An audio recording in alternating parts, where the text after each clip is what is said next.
what you should really try to do is fall in love with the problem space, fall in love with the issue that people have, and not fall in love with your solution, because your solution might be wrong. You might end up going in the wrong direction. And if you fall in love with your specific solution, it's going to result in you not wanting to change, not wanting to adapt. Your aspirations will die. Hi everyone, you're listening to Scaling Dev Tools. I'm joined today by Michael from WorkOS. And before I introduce Michael, we also have an announcement that we have our first ever sponsor, and it is Michael and it is WorkOS. And it's a big moment for me. It's like 60 odd episodes.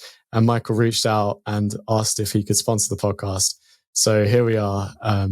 Thank you so much, Michael. Jack, thanks for having me. It's an honor to be invited as a guest to speak on this, but I had been listening to your podcast for a while and love this type of content. So I'm just delighted that we're able to support you and have you keep making stuff like this. Yeah, thank you. Thanks so much. And would you like to tell us a bit about WorkOS? Yeah, sure. So WorkOS is a developer platform. So we focus on developers building apps, and we help them add enterprise features to those apps. So imagine that you build, the next great SaaS tool, the next Dropbox or Notion or Slack or what have you. If you want to go sell that to a big company, they're going to ask for features like SAML login, single sign-on, or sophisticated things around user management or provisioning or security, kind of everything around the authentication and identity and user management stuff. We build all of that as a service. So some people have called WorkOS Stripe for enterprise features. It's really easy to plug in. The company's about 5 years old, been doing it for a while. We have hundreds of customers. People listening to this podcast, you've probably used an app plugged into WorkOS. Some of our customers include Vercel and Netlify, PlanetScale, Webflow, Carta, Plaid, Brex, a lot of big names, and then a lot of small companies like startups that are just starting to go up market, just starting to close their first few enterprise customers. So it's a really exciting thing to be able to serve both, those big companies, but also ones that are starting to grow, help the next generation of founders expand their business. Yeah, it's amazing. It's something that we're going to dig into in this episode of what it's like to actually work with enterprises. But I can just share a recent fact that the startup that I've been contracting with, they recently went through a big compliance situation, or a customer that required compliance stuff. And it took so much time from the core team. And I know that they used Vanta, and that was a massive accelerator for their compliance. And that's kind of how I'm seeing WorkOS, is that it's a bit like Vanta in that it's they're helping you with one aspect of it, and you're helping with the kind of all the SAML sign-in and stuff that would be an absolute nightmare without something like that. Yeah, we have a lot of customers that start using WorkOS around the same time they start looking for something like Vanta, for the compliance pieces. WorkOS provides all that functionality in your app, which the enterprise customers are going to ask for. All those product features where developers don't necessarily want to build it. If you can get it out of the box, get back to building unique stuff, that's a big win for you. Yeah, 100%. So if I've got a startup and there's, two of us, we've maybe got a little bit of funding, $1 million or something. And somehow, some way we have started to have conversations with an enterprise customer, let's say, what is an enterprise customer? That's probably the first question. That's a good question. Yeah. I mean, enterprise means a lot of different things to a lot of people. Let's zoom back. Yeah. So imagine that you're two folks starting to build some new app. Maybe you're working in a coffee shop or in your dorm room. Maybe you're like Drew and Arash, who started Dropbox, and you're building this tool. You throw it out there, you demo it on Hacker News, you get a bunch of users, and you start finding that product market fit, right? People start using it. They start actually bringing it to work, maybe using it for, workplace stuff. Maybe they even start paying for it. You get individuals to start paying or small teams. At some point, you're going to have a larger organization that wants to use this. You're going to want to have, maybe your buddy who works at Coinbase says, hey, I really want to use your app across our whole team. And in that type of environment, the features that you've built maybe for people signing in aren't necessarily sufficient. For a company like that, they'd say, hey, we can't have you signing in with a custom password. It has to tie into our identity system. Or we need the groups and the permissions to come from our system. We want to be able to control it and sync it in. And that list of features starts piling up. Then there's stuff around data retention or process, on your back end, or, there's a really long list of this stuff. And that gap of product features ends up slowing down people when they're growing. In that moment when you have product market fit, it actually stops you from closing deals. And I've talked about this so much because this is kind of the thesis around WorkOS. We call this the enterprise chasm. That step in between when you've got product market fit and when you've actually been able to capture the revenue, the deals, the enterprise customers. And the worst thing that can happen is if you don't cross that enterprise chasm, you might lose those customers to a bigger company. Microsoft might come in and take all of your users, or clone your feature or something like that. And so what we built is WorkOS kind of bridges these two things. It allows you to really quickly to add these features to your app, because we essentially it comes pre-built. We've done all the integration work. We've built all the components. And the core insight, is if you're building Dropbox, the auth components that you would build for enterprise stuff, it's exactly the same code that you would write if you were building Slack, if you were building Notion, if you were building the next finance tool or legal tool or tool for schools or hospitals. It's the same stuff. It's just this kind of integration layer. And so WorkOS provides that all to you. It's really easy to plug in. We've taken a tremendous amount of inspiration from platforms like Stripe, very developer focused, great SDKs and all that. And then right out of the gate, you're able to go back to those deals and say, yeah, we can actually support you. We'd love to have you as a customer. So everyone wins. Like WorkOS, people think about us as APIs and developer tools.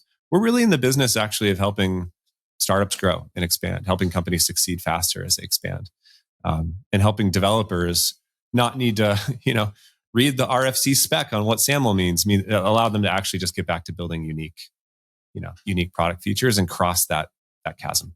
Is there other stuff as well? What if you've got WorkOS and you've got do you need other stuff? Typically, is there a whole range of things you have to do as well? Well, we already mentioned Vanta, which specifically Vanta helps people get SOC 2 compliance.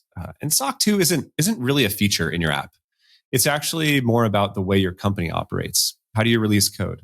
If there's a security issue, what happens? How do you train people? Do you do background checks? It's all this stuff around kind of your corporate policy, but it's not a feature in your app. So that's really important. We don't do that at WorkOS. There's a few different vendors that are options. Vance is one of them. As people are going up market, you have to look at changing your pricing. Bigger customers are willing to pay more. And so there's this kind of delineation between your product features, what goes in the enterprise version versus what goes in maybe the pro version or the business version. That's a big distinction you need to make. And we don't have a product for that. You got to figure that out by yourself. You'll also find that bigger organizations, bigger deal potential, they'll say, hey, we don't want to just put in a credit card and sign up and use it. We want to talk to somebody. Hey, we're going to spend $100,000 a year on this thing. We just have to have somebody to talk to. We want to understand how this is going to work, what kind of support we're going to get. And it turns out the people that talk to customers are called sales. So you end up needing to hire salespeople too. Most developers, think, it could maybe go forever without hiring sales. They've had bad experiences maybe talking to salespeople. I know I've been one of those people. But as you find, as you grow up market, you actually need to have a group of people who can talk to sales when they want, when they want that type of experience, or they need that for their product. Sometimes they need a custom contract. Talk to sales, figure out what are the details you have to write down for them to be able to use the product. And that just might be the way that they buy software, as a big company. There's a whole bunch of stuff you need to change. But when it comes to the product features, a lot of them are around kind of user management and login and integrating with their IT systems. That's where WorkOS helps out. That's kind of the meat and potatoes of what we do. Yeah. You actually mentioned it's $100,000 a year. All of this stuff, hiring salespeople, maybe you have to have lawyers and stuff as well. In terms of financials around how much should you minimum be looking for to deal with such a big organization? And then also how much does this stuff cost? Yeah, it's a great question. It really depends on your business. There are, I'll just tell you at WorkOS, we have customers paying us over $100,000 a year, much more, who are just on a credit card month to month. It's just charging their card. It's a big credit card charge every month, but they're happy with that just self-serve experience. It's just a high volume usage. Now we have other customers at that scale that are like, no, we want this on a contract. We want an annual contract in terms of our agreement with you. We have small customers, of course, that are on a credit card, pay as you go every month. We also have companies that are smaller that say, hey, we have to sign a contract. Even if this is only, $20,000 a year, $15,000 a year, we have to have it on a contract. So you really need to be flexible to your customer base. But there's some general rules of thumb. I think it comes back to actually having a sales team, how salespeople get paid. Salespeople, if you haven't managed a sales team or aren't deep into it, I know this is a DevTools podcast. We're talking about sales teams. Slight digression. Salespeople are paid based on performance. They close deals, they get paid. It's actually this kind of beautiful thing. It's like input output. It's a very much like a system. Kind of love it as an engineer. Oftentimes, salespeople, half of what they get paid is based on their earnings, their target earnings. And so you actually can build this system around how many leads you need, how many opportunities are actually real potential deals, how much they get closed, how often they get closed, and then what the average deal size is. And that total amount that salesperson kind of has closed in revenue actually maps to their take-home pay, and it's commonly kind of around like 18 to 22% of the first year contract kind of goes to the salesperson, which seems like a lot, but it's also they're the one closing the deal. So you need to have contracts that are big enough to support that relative to the, compensation of the salesperson. It's pretty hard to have a sales team with contracts less than about 20 or 30K annually. So usually it's like a couple $1,000s a month, that kind of contract. You can build a sales team around it. Usually smaller than that, you can't afford to pay salespeople to do it. Or it just has to be really, really fast to close. The salesperson is spending very little time on it. They're essentially just getting the person to sign a piece of paper and that's it. But where it really starts working and when you can hire really amazing salespeople, really good folks, it's kind of, I think, when your contracts are $50,000, $60,000 and beyond, that's when you get really strategic selling and the salesperson's trying to understand the business of the customer to really map the product in the right way. People that are good at that, watching them work, it's kind of like magic. It's like, it's pretty incredible. Yeah. How you mentioned the magic, like what is the magic part? Well, sales is a great question. So sales, most people think about it as a value extraction. I want to use this thing and I have to talk to a salesperson and they're going to squeeze me for all I'm worth. They're going to squeeze me till my eyes bleed, and try to get as many dollars out as possible. Those salespeople exist. They are out there for sure. And it might even be the majority. I don't know. Salespeople are incentivized by how much revenue they're closing. And so it is their incentive to push up the deal size.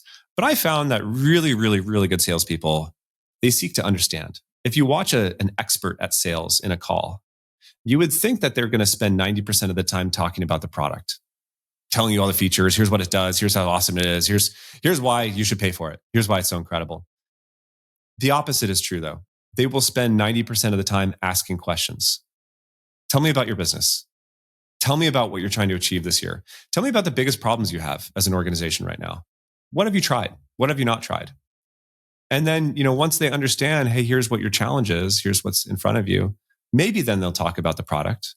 But they might even say even before that, like, how valuable would it be for you to solve that problem? The one you just described, the biggest problem you have this year. How much would that be worth to you as a company?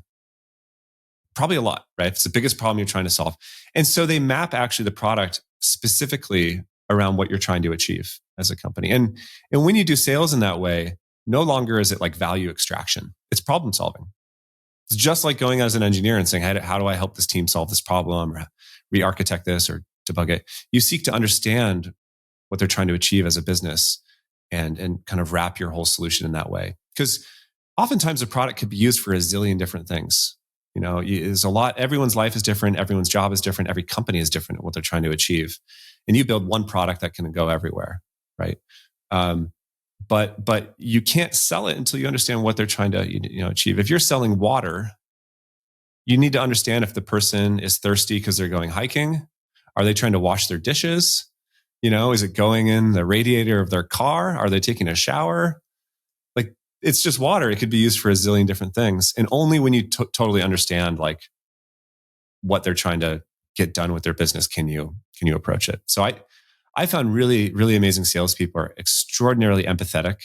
They're really curious. They seek to understand and learn. It's fun to talk to them. You feel like they're interested in you. And only at the end, do they map the product to it. And ideally, they've kind of built up the trust. Really good salespeople will also tell you if it's not a fit. At the end of that call, they'll be like, I don't think we're actually the right ones to solve this for you. You guys, I don't want to sell you the thing that's not going to be a slam dunk for you guys. Yeah. And when that's done really well, it's like breathing air. You don't feel it. It's almost like a supernatural feeling to witness it and be on the other side of it as well. So unfortunately, there's a lot of bad salespeople in the world. There's a lot of people that are very transactional, value extractive. You can still make money if you're a bad salesperson, it turns out. And by bad here, I mean not doing that, that kind of discovery. But the people that are really good, are really, really good. It's something special to behold.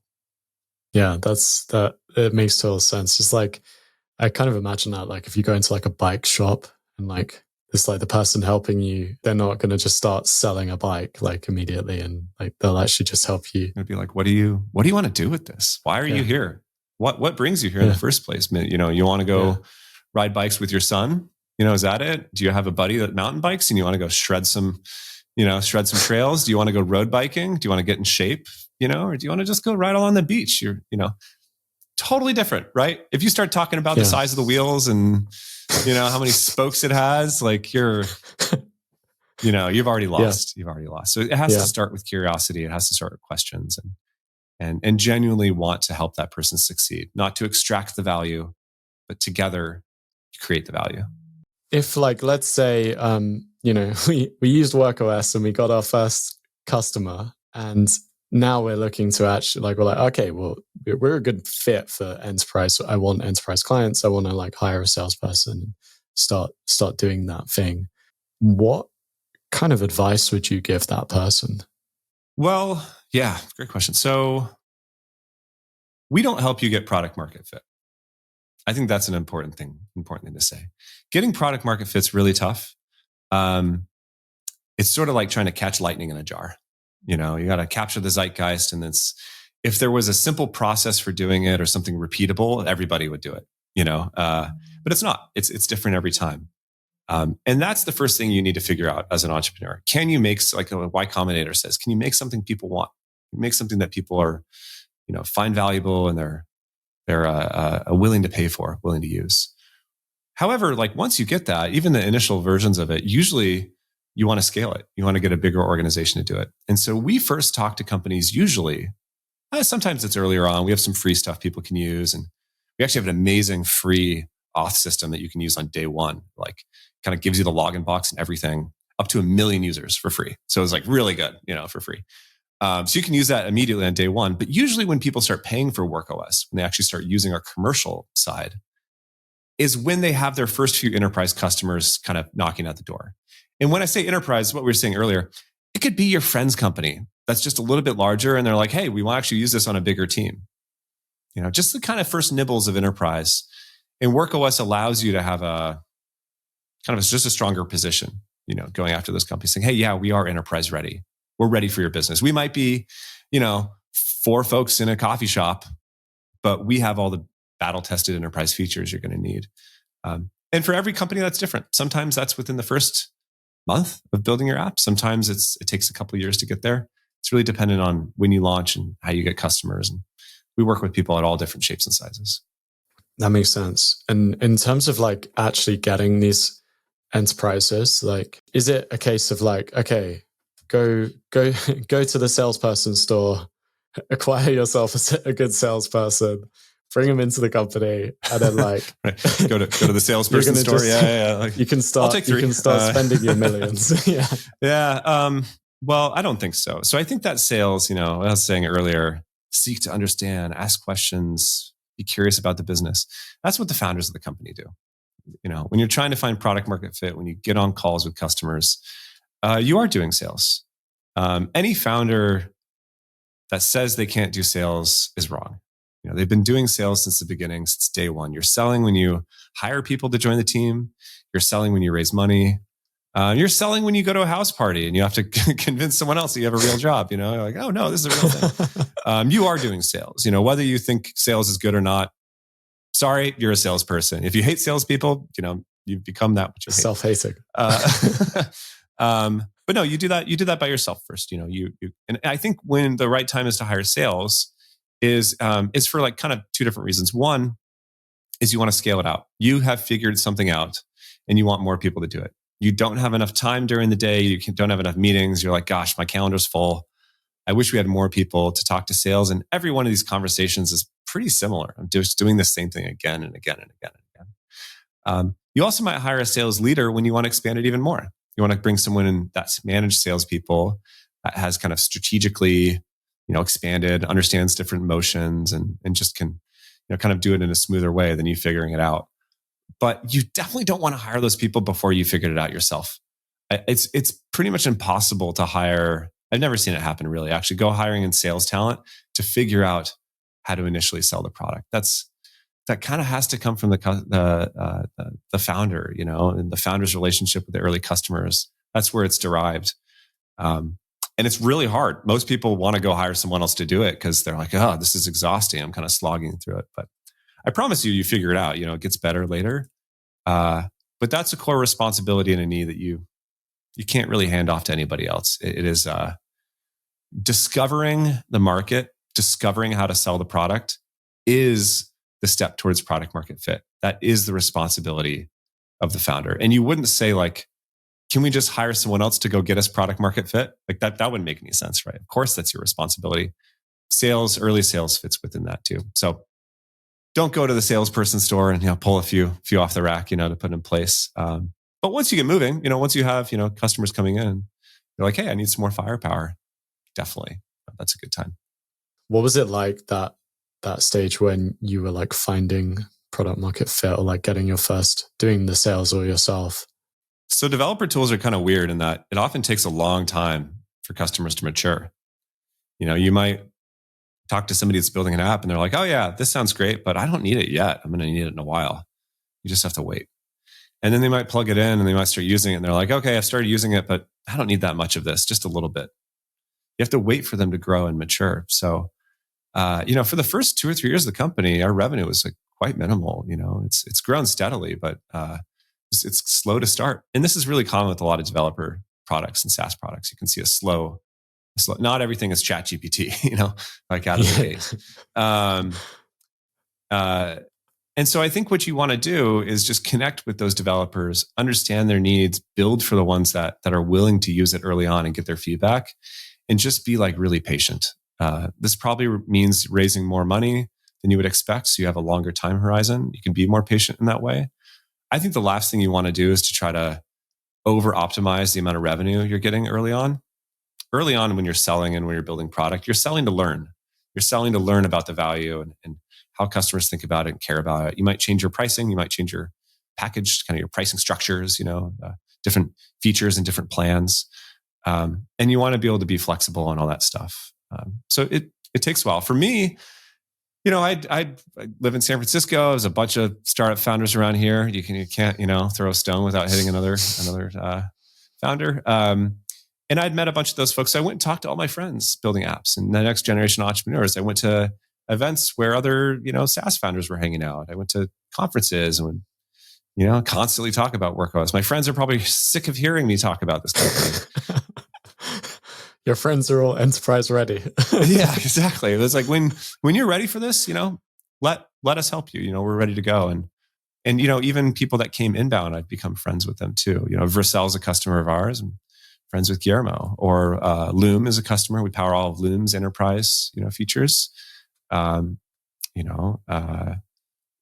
Those three guys, and especially Vinay. He was CTO. Really brought us in. Gave us a lot of amazing feedback. We learned a lot from them too. So I think it's kind of a long game. It's again, like there's no, I don't know, it's kind of hate to say it. There's no like pithy, quick way to do a lot of this stuff. You just have to be patient and really believe in what you're trying to achieve. Yeah, that's actually a really good segue, Michael, because like something that we were talking about before the call was that I watched it's a great talk, by the way, your talk on crossing the enterprise chasm that you gave 5 years ago. And I think you were like fairly early on at that point, relatively. Yeah, we hadn't launched. Yeah, very early on. company was maybe like 3 or 4 months old. We just raised a little bit of money. I actually gave that talk at GitHub's office at this kind of startup event. And it's coming up on 5 years. And it was kind of just the idea for the company. It's like, here's why I care about this. Here's here's why I'm doing this. And honestly, the presentation was made literally the night before, and I was kind of scrambling to put it together. If you watch it today, it's remarkably consistent with what we're doing right now. It's almost eerie how similar it is. And I think to a large degree, I kind of just got lucky. I kind of knew what we were shooting after, and it's pretty rare that happens, that you're like kind of right on the money initially. But I think it's because we centered around the problem. It's not just about authentication or user management. It's not just about directory sync or skim or audit logging or access control or all these other things that we do. It's about going up market, becoming enterprise ready. I heard this thing a long time ago. I'm not sure who said it, but it stuck with me, that when you're thinking about a company to build, a problem that you want to dig into, what you should really try to do is fall in love with the problem space, fall in love with the issue that people have, and not fall in love with your solution, because your solution might be wrong. You might end up going in the wrong direction. And if you fall in love with your specific solution, the feature you've built, or exactly the app you've built, it's going to result in you not wanting to change, not wanting to adapt. And you'll probably, your aspirations will die because you won't be able to change. You should be flexible on your solution, but laser focused on the problem and always hold the same problem. I see a lot of entrepreneurs kind of doing the opposite thing, where they like build some shiny technology or some capability, and then you go search for problems. Like, oh, will it solve this? Will it solve this? Will it solve this? I guess sometimes that works. I don't know. I haven't seen it work that often. I think it's much more durable if you think about the problem space and just obsess over the problem. And for us, for WorkOS, that's really this enterprise chasm stuff. That talk I gave, you can see it on YouTube, Crossing the Enterprise Chasm. I actually turned it into a podcast. I have a podcast where I've interviewed a bunch of, CEOs that have gone up market, of companies like Cloudflare, Stripe and stuff like that. Just because I've become obsessed with this transition that companies make. And we build technology to help make that transition, but it's a bigger problem than just what we solve. It feels very, because I was, preparing for the podcast and watching that and thinking about it. And I did feel very kind of like out of my depth. And there were so many things that I didn't know. And it was like, oh my, wow. If somehow I get to that point, it's going to be tricky. Like I feel like I'm starting to kind of understand a little bit, at least like the early stages, like a vague idea of how the different parts work. Whether or not I can pull it off is another one. But like once it gets to that point, it just feels like the difficulty gets so much, because like probably no one person understands any of these things anyway. It's like starts to become so complex. People specialize and. Yeah, I don't understand all that. I wouldn't claim to that. It is really complex. I found with this type of problem, like the deeper and deeper you go, it actually gets more complicated. It's like a fractal. You zoom in and it gets more and more complicated as you get closer and closer. And that's why it's interesting. Sometimes people ask me, like, why would you even work on this thing? It's enterprise APIs, SaaS. It's kind of these dry pieces, but it turns out it's a really deep, complex thing to solve. And if you do it right, it has a huge impact for folks. So I've had the same kind of conversations with friends of mine that work at Stripe. This thing seems so complex and kind of dry, and would you do it? And it turns out if you start building it as a platform, not just doing it as a one-off, but really thinking about how to solve it in totality, like solve the whole category as a platform, that becomes really fun, because you start being able to think in new ways about how to approach it and go deeper and be more rigorous than any company has ever done before. We have this like kind of narrow problem we're solving for companies. We can go so deep, we hit bedrock.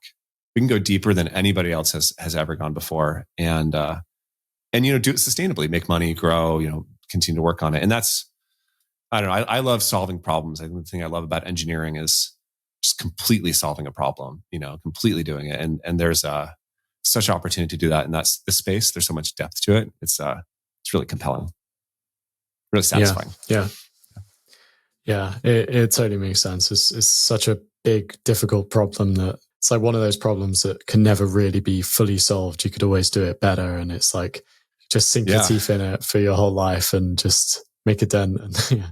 Yeah, the market keeps evolving and changing. We plug into IT systems, and gosh, who like, what hasn't changed in IT over the last 3 or 4 years? COVID, even this mass transformation to remote work changed the way so many companies operate, what tools they use, and how they collaborate. I mean, there's a huge upheaval in what IT systems people use at work. That that changed stuff for us too. In terms of how we support our customers, our product. So yeah, it turns out you can kind of become a geek about anything and go deep. And the approach that we've taken to that is the other piece of it. In this DevTools podcast, is preaching to the choir. I love building things for developers. I kind of fell into it accidentally at my first company. Built this email API, and I just found that like when you build infrastructure and tools for other developers, other makers, other engineers, it's sort of the pinnacle of engineering. They're like the most discerning customer. They care about the tiniest, smallest things, but if you can do it right, if you can do it really well, they're so loyal. They ruthlessly love what you've built. And they'll defend it. They'll be close to you. And it's just this, I don't know, developers are some people really hate it. They don't understand, especially people that are non-engineers are like, I don't get developers. I don't know how to market to them. But I'm like, yeah, if you can get in, kind of do the right thing for them, become one of them. If you are one of them, it's such a cool audience to build and sell for. I think it's the best. I was, like, I've kind of talked about this on the podcast, but like I've done a few different things, and like I worked as a salesperson for like a couple of years. Oh, I didn't know that. And then so I was actually working at Stack Overflow, and I'd done programming before that. And one of the things was like I went to like a developer meetup, and I was like, oh my God, it's just so amazing, like the way that everyone is like helping each other.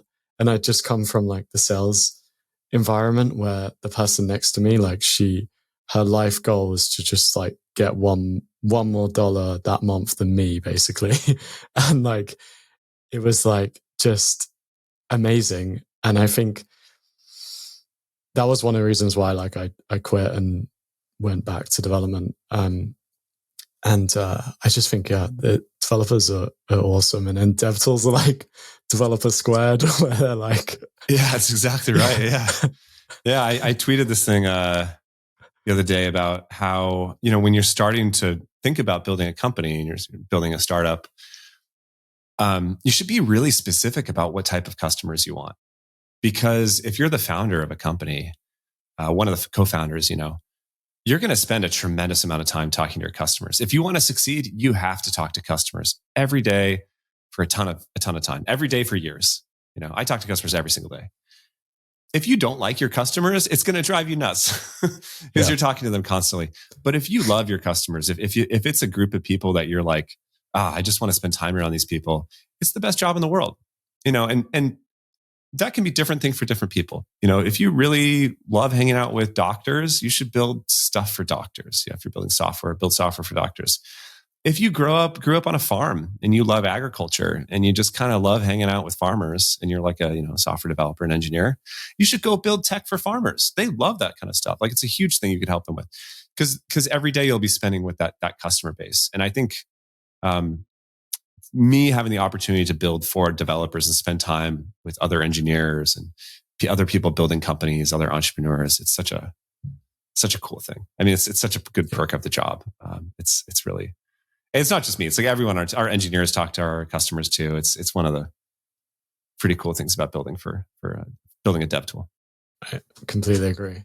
I feel like that's at least two like huge points around like falling in love with the problem, falling in love with the people who you're solving the problem for. Would those be the takeaways? Yeah. And that's kind of sales, going back to the first thing we were saying. Like, if you can do those two things, you're halfway to doing sales. Michael, I think we're coming to the end, but if you had any kind of like takeaways other than those for anyone who's a DevTool founder or works at early stage DevTool, what advice would you give? Yeah. Gosh, there's so much stuff. I mean, startups are so hard. I think everyone kind of hears that and knows that, and people blog and tweet about it, but you really don't get it until you start. You really don't. You don't totally feel it, And there's, I think it was the NVIDIA CEO said in an interview a few months ago, like, if you would have known how hard it was going to be, would you have started it? And he was like, absolutely not. Absolutely not. And look how successfully his people would kill to be him. Yeah. So it's really hard. It's really, really hard. And if you can cultivate a mindset, it's really tough. If you can cultivate a mindset though, where you celebrate that or embrace it, embracing the struggle of it, not avoiding it, not feeling like you're the victim when it happens, when things are tough, not shying away from it. But when things get really hard, you're like, this is it. I'm in it. This is what I signed up for. And this is where the value is being created. It kind of changes your ability to operate and your perspective. And I think just most people don't anticipate how hard it's going to be. And so they assume it should be easier. They assume I should be able to hire someone to go fix this, or I shouldn't have this problem, or gosh, it just shouldn't be this hard. And for anyone listening that's thinking about starting a company or is starting a company and you feel this, it's supposed to be that hard. That's why not everyone does it. No one goes and climbs a super big mountain and halfway up they're like out of breath and like, I thought it was going to be easy, or like it should be easy to take every step of the way. I'm angry at the mountain because this is harder than I thought it was going to be. No, it's just hard. It's just hard. That's what it is. And that struggle, I think when you find groups of people who are company builders, founders, co-founders that hang out, it's one of the things that unifies them no matter what you're building across no matter what domain. That shared struggle is part of the entrepreneurial journey. And so I'd say just anyone to doing that, just like, don't give up.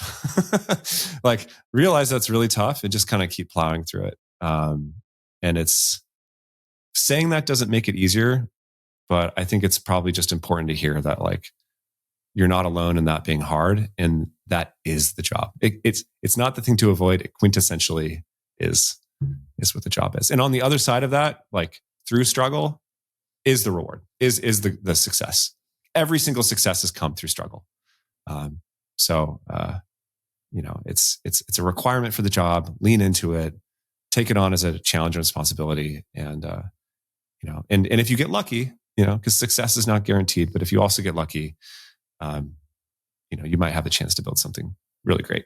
Amazing. That was, I love it. I'm like ready to march and never give up. And use WorkOS when you do it. And use WorkOS. And use WorkOS, of course. Yeah. Use it in triple. Yes. Yeah. Use WorkOS to become enterprise ready. Exactly. Michael, thank you so much. Thank you for coming. Thanks for sharing amazing stuff. Thank you for sponsoring the podcast. Thank you for being our first sponsor. Thank you to WorkOS. And where can people learn more about you and about WorkOS? Yeah. Well, it's been an absolute delight. This is really fun. I could talk about this for hours. Just go to workos.com. You can Google it. I'm on Twitter. I love talking to founders, other developers about this kind of stuff. And you can even email me. I'm just michael@workos.com. I love hearing from folks. So feel free to, if anything on this podcast kind of resonate with you, feel free to reach out. I'd love to chat with you. Amazing. And then I recommend people go watch that Crossing the Enterprise Chasm. If you just search. Yeah. That's on YouTube. And also, which I mentioned, I do have this other podcast. It's like talking about a podcast on a podcast, all with other company founders and CEOs, people who have gone through this transition, people who are later stage, who have, become public companies or raised hundreds of millions of dollars, all about this transition of going up market. And I've interviewed a lot of quite technical founders of companies, So if that's interesting to you, definitely go check that out. It's everywhere. It's on Spotify and Apple Podcasts, and all those places. Amazing. Well, thank you again, Michael. And thank you everyone for listening.